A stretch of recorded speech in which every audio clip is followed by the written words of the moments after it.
gracias, doctor Orestes. Bueno, en principio, expresar mi agradecimiento al doctor Celis Mendoza Ayma por esta invitación que me ha cursado. Para mí es bastante honorífico poder compartir este espacio de debate, y qué mejor sobre una obra de una persona que no solamente es un gran juez, sino que es además un gran académico.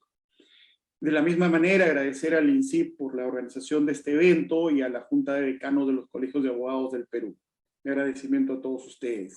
Y sin duda alguna, un placer compartir este evento con el doctor Cavani, a quien por fin he tenido el gusto de conocer. Algunos comentarios con relación a este primer tema de este eje temático que se ha seleccionado para poder compartir algunas apreciaciones sobre esta obra del proceso penal, Apuntes Críticos.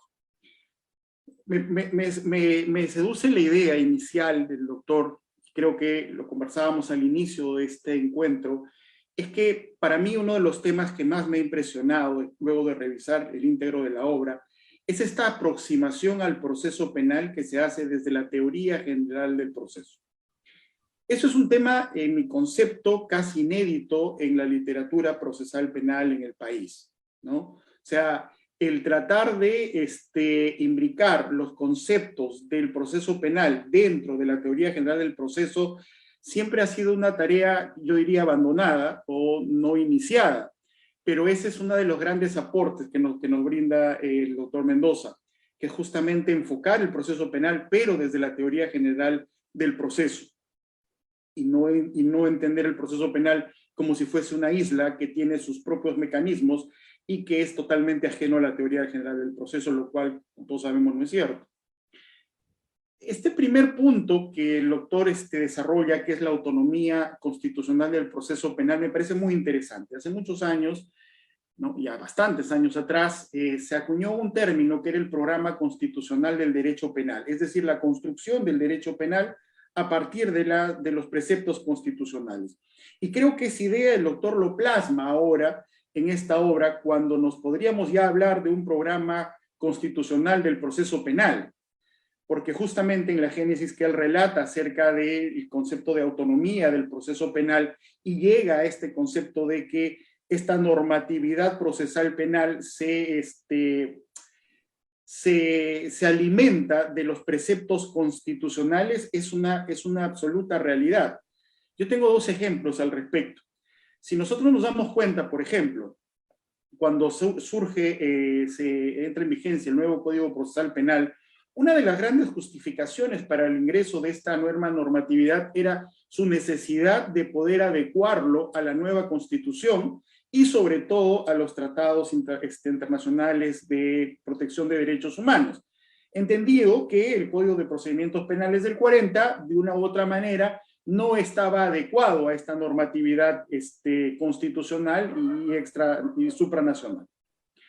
Y miren ustedes que incluso a partir de interpretaciones de la propia Constitución, aún en vigencia el Código de Procedimientos Penales, en aquel momento todavía en la mayor parte del país, el Tribunal Constitucional comenzó ya a emitir una serie de sentencias que van en la línea de lo que el doctor Celis nos explica, que es cómo se construye el proceso penal y su autonomía a partir de las normas constitucionales.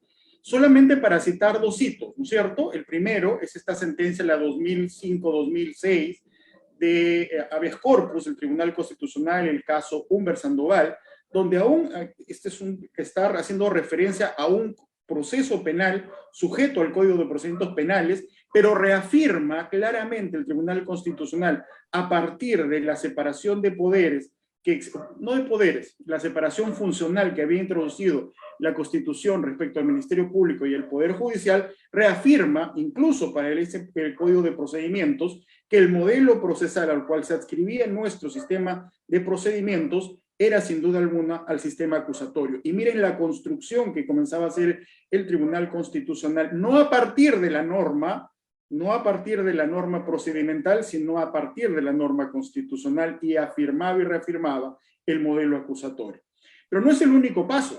Si ustedes se dan cuenta, también sentencias también del mismo año, como es la 528-2006, habeas corpus también, el famoso caso Glazer-Katz, Ahí el Tribunal Constitucional también, para un caso del Código de Procedimientos Penales, comienza a introducir un concepto que expresamente no está reconocido en la Constitución, pero forma parte del debido proceso, que es el tema del plazo razonable. Entonces, nuevamente, reafirman lo que el doctor Celis nos viene a aportar a través de esta obra, que es la construcción de un programa constitucional del proceso penal, ¿no es cierto? Que no importa, fíjense ustedes, incluso la norma de rango legal a la cual en la cual esté vigente, pero es que hay un programa ya constitucional que te va marcando una pauta de aplicación, y qué duda cabe, como dice el doctor Celis, un proceso penal constitucionalizado no solamente implica esta invocación hacia la Constitución, sino sobre todo, y donde se debe medir, es en el tema de la práctica judicial. Porque qué duda cabe que el derecho nace cuando un juez aplica la norma a un caso concreto. Si no, recordemos este discurso que dio el doctor Fernando de Trasení, la muerte del legislador, ¿no es cierto? De donde, ¿quién crea el derecho finalmente? ¿No? Y crea el derecho el juez, y el juez cuando lo aplica. Ese es un primer tema que a mí me ha llamado la atención de la obra del doctor Mendoza. Un segundo tema que creo que es bien importante es cuando empieza a separar estos dos juicios, ¿no? O sea, empieza a separar porque además de eso lo va a desarrollar más adelante y es muy importante, sobre todo en el tema de la etapa intermedia, cuando nos habla de estos dos temas o dos formas de discusión distintas dentro del proceso penal, que es el juicio de procedencia y el juicio de fundabilidad, que son dos cosas distintas, ¿no es cierto? Entonces, claro, lo que toca acá, y ahí viene un poco lo que he escuchado, la brillante exposición del doctor Cavani, el problema de, digamos, entrelazar o establecer una relación directa entre este juicio de procedencia y los presupuestos procesales. Una de las cosas que a mí me llamó la atención cuando revisé el tema de los presupuestos procesales que desarrolla prolijamente el doctor Mendoza, era que inclusive, y esto sin duda alguna el doctor Cavani nos lo puede aclarar, es que se incorporan o digamos se unifican dentro del concepto de presupuesto procesal algunos conceptos que, digamos, quizás en la teoría clásica del proceso civil están vinculados más a condiciones de la acción y no tanto a presupuestos procesales, como la legitimidad y el interés, ¿no? Y yo entendía que los conceptos de condiciones de la acción estaban vinculados a posibilitar que el juez finalmente emita una decisión sobre el fondo, a diferencia de los presupuestos que estaban más bien vinculados al tema de la validez de la relación procesal. Más allá de que esto sea una discusión terminológica, una discusión de conceptos que pueden estar adecuados más bien a una posición clásica del tema, lo cierto y correcto es que el doctor hace primero una enumeración interesante y luego un desarrollo de estos presupuestos que él entiende que deben pasar por un primer filtro de discusión para poder establecer lo que ha cuestionado el doctor Cavani, que es el tema de la validez de una relación procesal. Y es que, claro, lo que acontece, y acá voy a tratar de saltarme por el tiempo, es que lo que acontece es que en el derecho procesal penal, la legitimidad está muy vinculada a una legitimidad legal, ¿no es cierto? O sea, no es que podamos establecer en estricto sentido una coincidencia, y estoy hablando de la legitimidad, una estricta coincidencia entre esta legitimidad procesal con la legitimidad sustantiva de este hecho fáctico que relacionó a dos partes con intereses contrapuestos, etcétera, etcétera, y eso tiene que tener una coincidencia luego en el proceso penal. Es que eso no se va a poder dar, porque el fiscal nunca ha participado en ninguna acción en la cual haya estado vinculado, salvo que haya él sido el agraviado directo. En consecuencia, su legitimidad nace de la ley, o sea, la ley es la que le da esa legitimidad. Y eso acontece incluso en una de las pretensiones civiles que se acumulan al proceso penal, como es la pretensión resarcitoria, porque a falta de actor civil o de agraviado que se quiera constituir como actor civil, el Ministerio Público tiene la titularidad persecutoria incluso de la reparación civil. Vuelvo a decir, a falta de actor civil, ingresado el actor civil, desaparece esta legitimidad, pero uno se pregunta, ¿y qué legitimidad tiene el fiscal de perseguir el pago de una reparación civil para una persona que tiene nombre y apellido? La legitimidad viene de la ley, ¿no es cierto? O sea, y eso es claro. En el otro lado de la legitimidad con relación al tema de la parte pasiva, que en este caso sería el inculpado, el procesado, claro, ahí yo creo que es muy importante la percepción que desarrolla el doctor Celis cuando habla en estricto sentido y que seguramente lo vamos a desarrollar más adelante, de la necesidad de tener una imputación concreta para esta persona, ¿no es cierto? Y luego él desarrolla los conceptos que deben vincularse para tener y calificar una pretensión concreta. Pero sin duda alguna es sobre el cual recae la pretensión del Ministerio Público.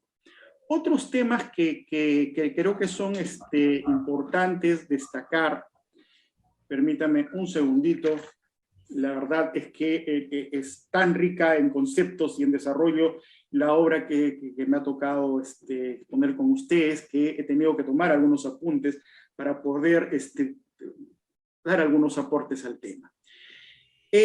Cuando habla de la proponibilidad objetiva de la imputación, que es otro de los presupuestos que desarrolla el doctor Celis, y para no tocar el tema que tan acertadamente lo ha tocado el doctor Cavani, quiero entrar por otro concepto, y es que él lo relaciona directamente hacia dos principios limitadores, que es el principio de legalidad y el principio de lesividad, y ese es un tema que creo que poderosamente nos debe llamar la atención.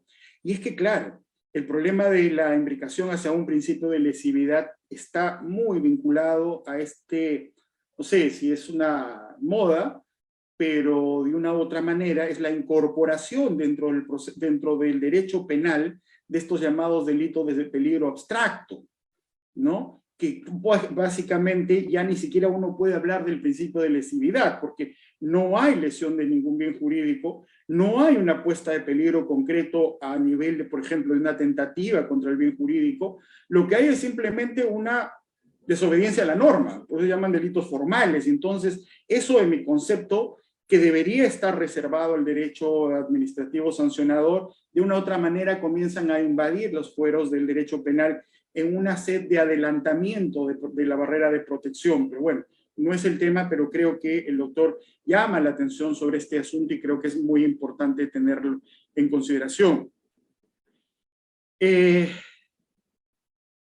Finalmente, y en esta misma línea, el doctor destaca, ¿no es cierto?, cuando habla de la legitimidad, regresando al tema de la legitimidad, el tema, y lo mencionábamos, de la atribución de responsabilidad, ¿no es cierto?, que debe recaer sobre una persona. Y es muy enfático el doctor en precisar, y creo que eso es un gran aporte, en que muchas veces el titular de la acción penal, que tiene su legitimidad por mandato de la ley, describe el facto, describe el hecho, ¿no? Pero se olvida muchas veces de fundamentar la atribución de responsabilidad que le está haciendo. Cuando me refiero a la atribución de responsabilidad que le hace a la persona concreta, es decir, el título de imputación. O sea, ¿por qué lo considera autor? ¿Por qué lo considera autor mediato? ¿Por qué lo considera un coautor? ¿Por qué le dice que es cómplice primario y por qué no es cómplice secundario? Nunca lo explican, simplemente le colocan la etiqueta, pero sin ninguna explicación. Y eso genera, y eso es un caso bastante común, creo yo, en los fueros judiciales, que muchas de las imputaciones del Ministerio Público, no digo todas, pero algunas, y yo creo que bastaría que haya una para que estemos en un problema, es que se atribuyen responsabilidades objetivas en función y en base a detentar simplemente un cargo o ejercer representación respecto de una persona jurídica dentro de cuyo seno se ha cometido un acto ilícito. Y entonces, muchas veces esto destaco en lo que ocurre, por ejemplo, en normas como el artículo 314A del Código Penal, donde autorizan el procesamiento de órganos de dirección de la persona jurídica cuando estamos vinculados a delitos ambientales, pero se olvida muchas veces que esta norma nos hace remisión, como también lo destaca el doctor Celis Mendoza, a los artículos 27 del Código Penal, es decir, el actuar por otro, por ejemplo, entre otros rubros, y nos olvidamos también, claro está, que el propio artículo 7º del título preliminar del Código Penal proscribe toda forma de responsabilidad objetiva. Y eso ha sido desarrollado por la Corte Suprema, me parece el último fallo, es esta sentencia de casación 455-2017 Pasco, del 19 de junio del 2018, donde establece que, o sea, Si tú quieres imputarle, atribuirle una calidad a una persona, no puede ser la atribución de esta calidad por el solo mero hecho de ser representante legal de una persona jurídica, y es lo que justamente llama la atención el doctor Celis Mendoza. Es decir, explícame las razones por qué le estás atribuyendo esta calidad. Mil disculpas por haberme sobrepasado el tiempo concedido. Muchísimas gracias. Este segundo eje temático, denominada la pretensión penal, primero lo que quiero destacar es que estamos frente a una obra que está engarzada lógicamente. O sea, no son estancos cerrados, no es que yo pueda leer este capítulo y lo voy a entender sin previamente haber leído el anterior. O sea, efectivamente es una obra en cadena, es una obra con eslabones unidos uno a otro, y que el anterior te sirve para entender el posterior. Y los tres ejes temáticos tienen esa lógica, sin duda alguna. Con relación al tema de la pretensión penal, creo que, y justo destacando lo último que dijo el doctor Mendoza, sí, efectivamente, más allá de, es importante destacar, ¿no es cierto?, lo que él indica de que la imputación concreta es el fundamento de la pretensión penal, lo dice de esa manera. Pero lo que quiero destacar es este punto, que él lo ha señalado en la última intervención que ha tenido, ¿no? Sí, sin duda alguna que nosotros lo que planteamos, en este caso, el titular de la acción penal al ejercitar esta acción a través de la acusación, esta pretensión obviamente la va a traducir en la forma de comunicarse frente al juez antes a través de proposiciones fácticas. Pero que las proposiciones fácticas son simplemente eso, son afirmaciones. Afirmaciones que tienen que estar referido, qué duda cabe, a el hecho que ha ocurrido, que tiene que estar referido, y es la parte más importante, al tema de la vinculación de la persona con el título que quiera darle, autor, partícipe, con las formas de partícipe, con ese hecho acontecido. Pero hay un tercer elemento que el doctor destaca, y creo que ahí viene una pregunta, más que una respuesta de mi parte, una pregunta, que es el tema de la necesidad de los elementos de juicio. Justamente dentro de este concepto que nos ha tocado el doctor Mendoza, que es la causa probable de condena. Porque claro, si yo en una pretensión, ¿no es cierto?, más allá justamente de solicitar una pena concreta, y no solamente una pena concreta, también cualquier otra de las condiciones, ¿no es cierto?, o las consecuencias, más que condiciones, de las consecuencias jurídicas derivadas del delito, que la ley, como bien señala el doctor, acá estamos encorsetados, aquí no estamos, el juez penal no es un juez integrador, es un juez interpretador, pero no es un juez integrador, no puede integrar, justamente si algo no puede hacer es integrar. Tal es así que le está vedado el tema de poder utilizar cualquiera de los mecanismos para integrar vacíos del derecho, porque el derecho penal, si no está, no está. No hay forma. Que me parece injusto, que me parece una laguna de impunidad. Ni vuelta que darle. Principio de legalidad. Lo que no está, no está. ¿Te parece mal? Sí, bueno, proyecto de ley. Pero esta parte que sí me llama la atención porque va a chocar justamente con uno, creo, de los sanbenitos que suelen utilizar los jueces, que es el siguiente: no basta que me afirmes, ya me hiciste tu pretensión, ya la has traducido en una petición concreta de pena y de otras consecuencias jurídicas derivadas del delito. Me has hecho la medición conforme a las reglas que se establecen. Todo bien. Y veo que me estás afirmando cosas, me estás afirmando qué ha pasado, me estás afirmando que eso que ha pasado le estás atribuyendo a tal persona, me estás afirmando además de que lo estás atribuyendo a título de autor, partícipe, en fin, lo que fuese, pero falta el tercer nivel. Hasta ahí es un lindo discurso. Pero ¿y en qué te basas para hacer esas afirmaciones? Porque si no me basas, si no me das un sustento, en consecuencia quedarán como eso, como meras afirmaciones. Y por afirmaciones no voy a pasar a juicio. Tienes que darme una causa probable. ¿Por qué esto tendría que ser sujeto a un juicio? ¿Por qué tendría que pasar el tamiz del control judicial?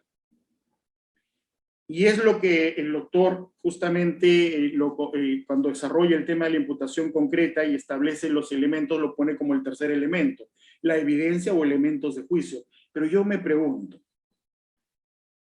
¿cómo un juez puede percatarse si la pretensión del Ministerio Público, ¿no es cierto?, está debidamente justificada, o si queremos utilizar los estándares de prueba establecidos o desarrollados, no establecidos, pues están en el código, pero ya digamos desarrollados por la Corte Suprema, de una sospecha suficiente.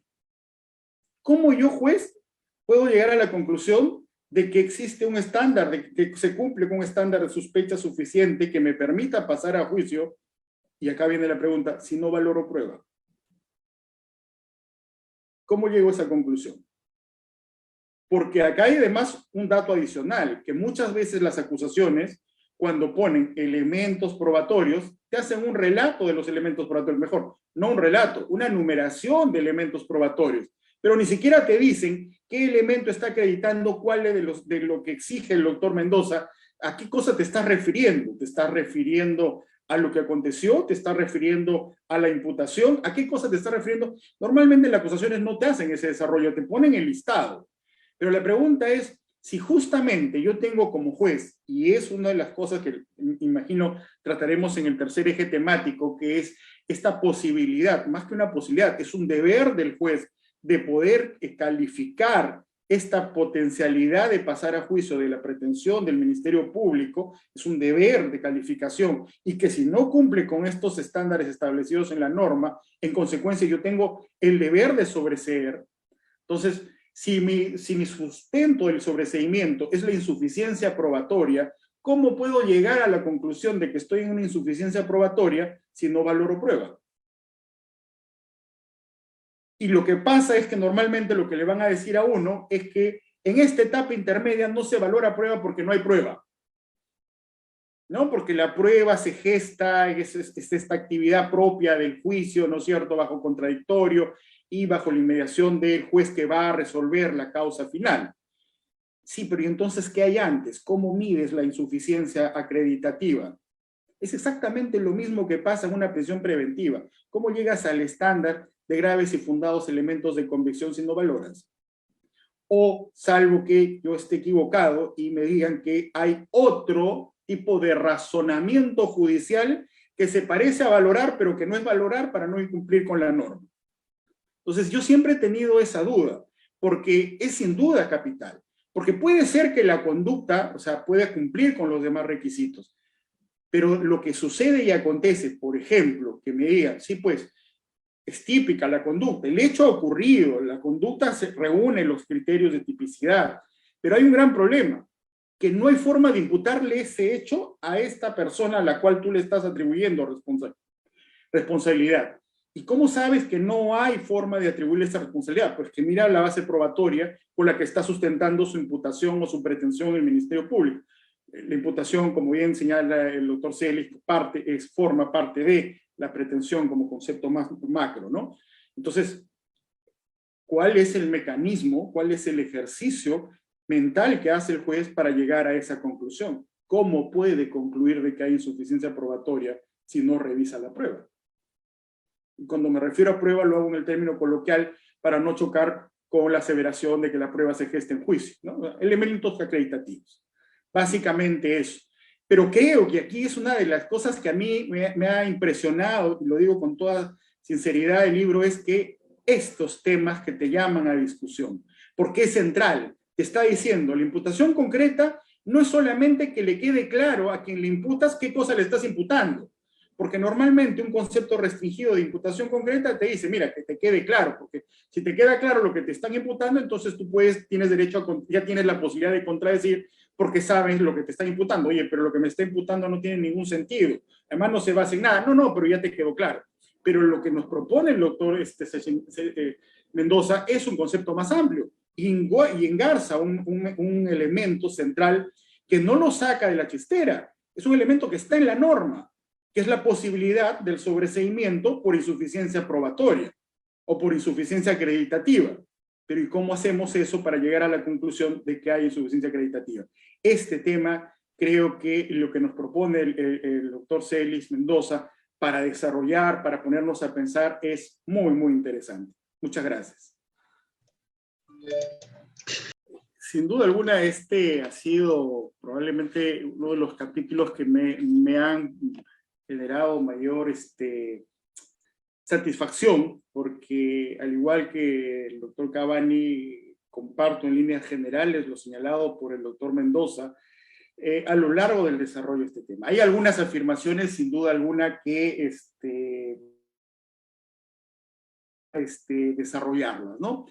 Sin duda alguna, lo primero que uno llama a la vista, porque además este es un capítulo bastante confrontacional, ¿no? Es un capítulo confrontacional porque parte por, primero, poner en su lugar y en su debida dimensión las técnicas de litigación oral, pero no en una crítica ácida hacia las técnicas de litigación oral, sino más bien a diferenciar dos formas de técnicas de litigación oral, dependiendo de la etapa procesal en la que te encuentres. Y claro, él pone énfasis en el sentido de que el gran error de los abogados, a veces de los fiscales, es que tienden a entender que las técnicas de litigación oral solamente sirven para el juicio, es decir, para la confrontación probatoria. Y en consecuencia utilizan todo el bagaje de estas técnicas para utilizarlo en cualquiera de las etapas.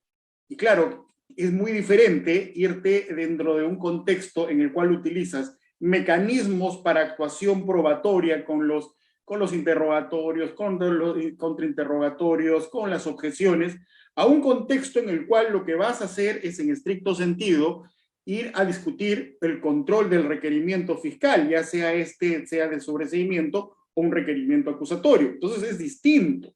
No puedes aplicar esas técnicas a esto. Y segundo, creo que es muy importante, las técnicas de litigación oral son eso, son técnicas. No es la teoría de la litigación oral. No hay teoría de la litigación oral, ni mucho menos. Son simples mecanismos, técnicas, y que nacen de tips. Y lo más curioso es que nacen de tips dentro de un contexto de una familia jurídica distinta a la nuestra y que normalmente está pensado en jurados y nosotros tenemos jueces. Y que si algo tienen esos jurados en estricto sentido es que no saben derecho y nuestros jueces sí lo saben. Entonces, evidentemente, tu receptor de tus técnicas es distinto. Por lo tanto, no puedes utilizarlas como si fuese, digamos, una plantilla para todas las veces. No solamente para el tema de juicio, que tiene sus salvedades, sino que adicionalmente no puedes utilizar las técnicas de juicio para un contexto que está referido a un tema de saneamiento. Primer punto, estoy absoluto y totalmente de acuerdo con el doctor.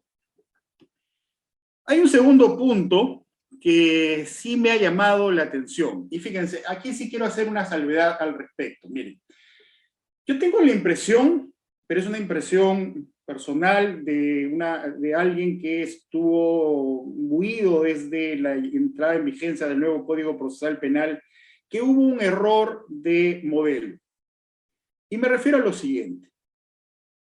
Y creo que muchas veces viene en la perspectiva, y no voy a generalizar porque sería injusto hacerlo, pero sí en muchos de la experiencia en el litigio me ha tocado lidiar con esto. Y es que creo que los jueces de investigación preparatoria no han entendido cuál es su rol. Y lo que no han entendido es lo siguiente. Si tú tomas como decisión otorgar la dirección de una de las etapas más importantes del proceso a una de las partes, estás generando un desequilibrio. Es evidente el desequilibrio. ¿Y para qué sirve el juez? ¿Para ser imparcial, el juez de investigación preparatoria? Yo creo que no es un juez imparcial. La imparcialidad es un atributo del juez de juzgamiento. Ahí lo que le tocaba a este juez de investigación preparatoria era justamente tratar de restablecer el desequilibrio normativamente establecido. Porque claro, lo que tú tienes es a un fiscal, ¿no es cierto?, dentro más o menos de un esquema histórico en el cual el fiscal ya investigaba, ¿no es cierto?, obviamente desde la Constitución del 79, antes de la Constitución del 79, no había Ministerio Público entendido como tal, pero de una u otra manera la investigación preliminar siempre la tuvo el Ministerio Público e investigaba. Lo único que pasó es que la capacidad investigativa del juez llamado instructor se la pasaban al Ministerio Público.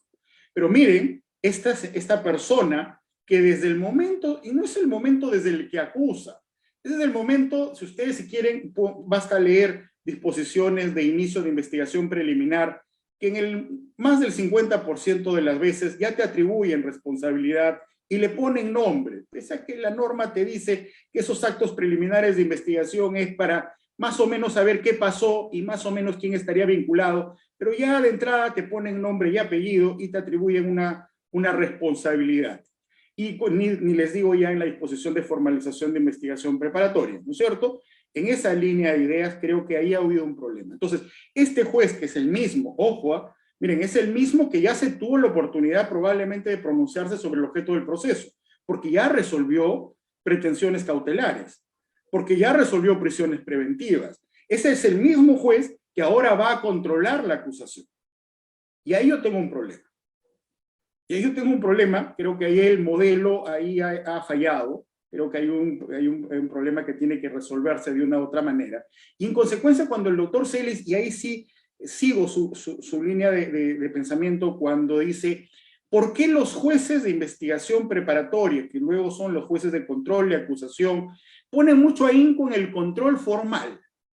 ¿No? En verificar el incumplimiento de estas formalidades, ¿no es cierto?, de la acusación, que los acuerdos plenarios, más o menos en líneas generales, lo que han tratado de decir es que ahí se controla la debida motivación y el tema de la imputación necesaria, ¿no? Porque ahí sí son muy rigurosos, ¿no? Devuelven y devuelven y devuelven. Entonces, como que a uno le va generando una perspectiva. Y luego de eso tienes un fiscal que no subsana absolutamente nada.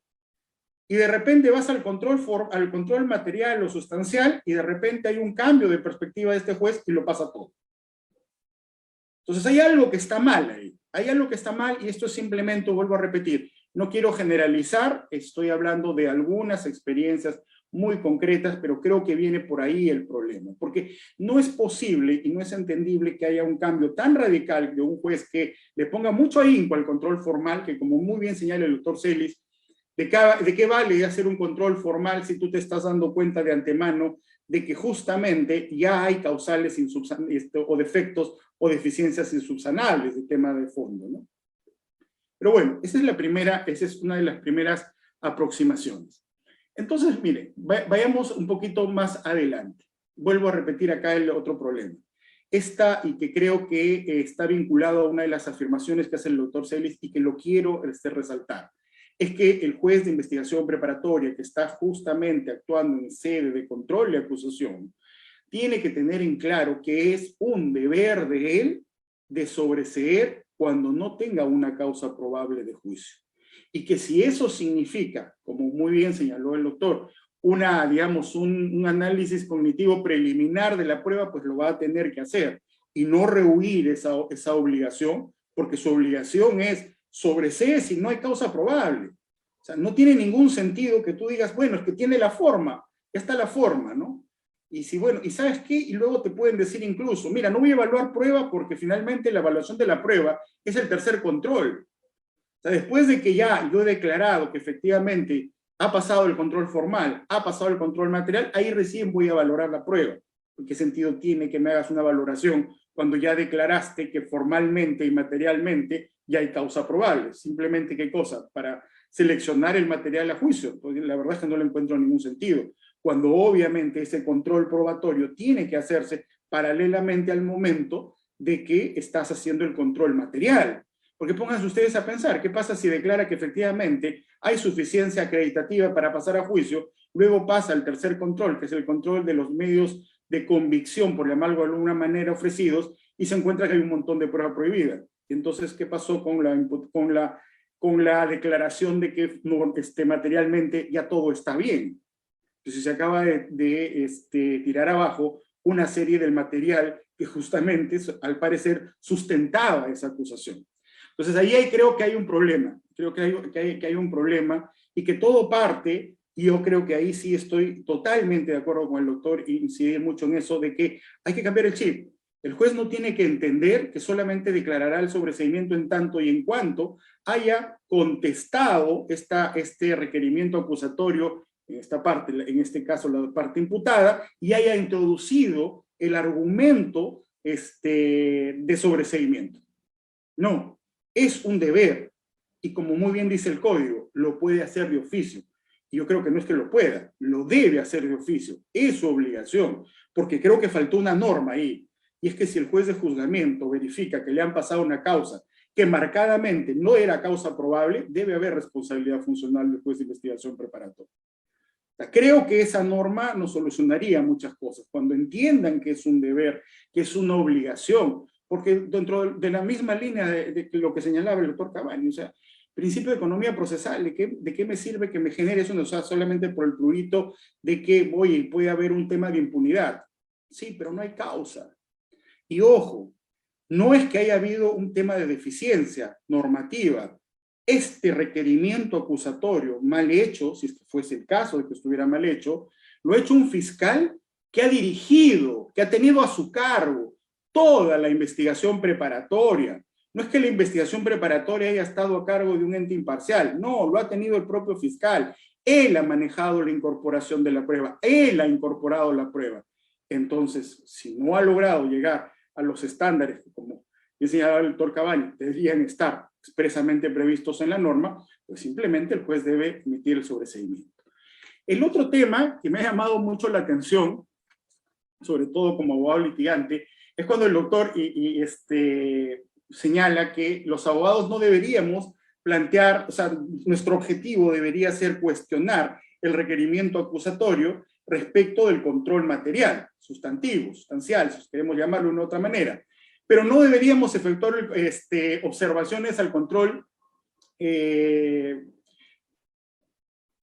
por llamarlo de alguna manera, al control adjetivo, si quisiéramos utilizar este momento, al control formal, porque sería de una u otra manera, señala el doctor Celis Mendoza, coadyuvar o ayudar al contenido de la acusación, porque claro, cuando ocurra que efectivamente vaya el juez de investigación preparatoria, verifique que existe una deficiencia formal, que lo ha notado justamente cuando se le ha corrido traslado a la defensa del inculpado, entonces se lo devolverá y le dará la posibilidad al fiscal de que arregle, obviamente dentro del contexto de que estamos en temas subsanables, sin duda alguna. Lo otro no hay forma, no debería haber una devolución cuando ya estamos frente a supuestos de insusabilidad.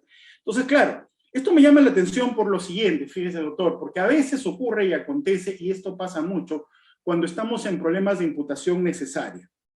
Porque a veces cuando estamos en problemas de imputación necesaria, muchas veces la defensa le pone el énfasis del hacerle el control formal para que se le devuelva al fiscal para que se cumpla con deficiencia de la imputación necesaria, si es que lo entendemos como un tema formal, porque normalmente la judicatura lo entiende de esa manera.